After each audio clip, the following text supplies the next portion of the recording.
An important spotlight is being shown on the deadly animal experiments funded by Dr. Fauci's NIH. Morgan Island in South Carolina, also known as Monkey Island, is inhabited by free-range monkeys. The island is also the site of apparently brutal monkey testing and abuse, all funded by Fauci's NIH. The animal experiments have cost American taxpayers nearly $100 million since 2007. Now, South Carolina Congresswoman Nancy Mace sent a letter to Dr. Fauci requesting information about this disturbing testing. And the Congresswoman joins me now, along with Justin Goodman, White Coat Waste Project's Vice President of Public Policy. Great to have you both on the program tonight. Congresswoman, as I understand it, you recently took a trip to Morgan Island. Tell me what you learned about what's going on at Monkey Island.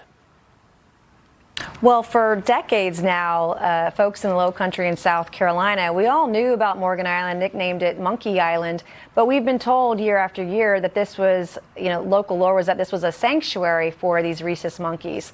As recently as 2019, there were local articles saying that the idea that there was research on these monkeys being down there was ridiculous. Well, come to find out, due to the good work of White Coat Waste, they've exposed that up to 600 monkeys a year are taken from this island and used in gruesome experiments where they're injected with diseases and later killed. And it's disgusting and gruesome. And because Dr. Fauci, we sent this letter off a few weeks ago, he had yet to respond to that or my Beagle puppy letter. So we decided to go down there and see it for ourselves. And Justin was with us yesterday. Justin, what do we know about these experiments? What types of experiments are being conducted on these monkeys? So what we've exposed using the Freedom of Information Act is a paradise to pain pipeline for primates that starts at Morgan Island and ends in Dr. Fauci's laboratories.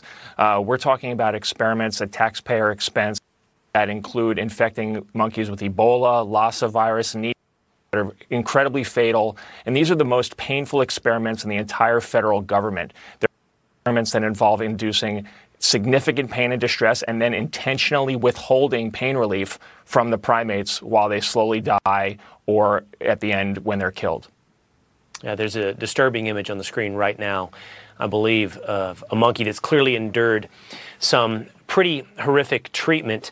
Congresswoman, I'm curious what response you're going to get from Dr. Fauci. And, I think for many of us watching right now, I want to get both of your response to this. Clearly, we need to prioritize humans over other animals and learn how to fight diseases for humans. Where and how do we draw the line of learning what types of medicines will work on humans while possibly, and in many circumstances, conducting tests on other animals? Where does that ethical line exist?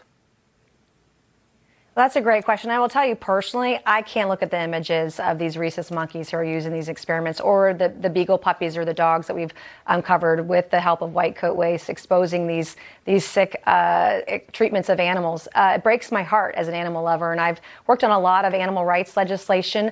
When Dr. Fauci didn't respond to our letter about the beagle puppies, the 44 that were killed where their vocal cords were taken out so their cries and barks couldn't be heard, and then they were injected with drugs and then killed and dissected. He never responded to that letter. So I filed legislation to ban the testing of dogs at C and D level experiments where they're either killed or injected with horrible diseases and given so much pain. We'll do the same thing here. This is a bipartisan effort. I'm working with Republicans and Democrats together on these issues. And if we don't get a response from him, the next step will be to file legislation to make something happen here and improve the lives of these monkeys who we've been misled down here in the Low Country on what was truly going on.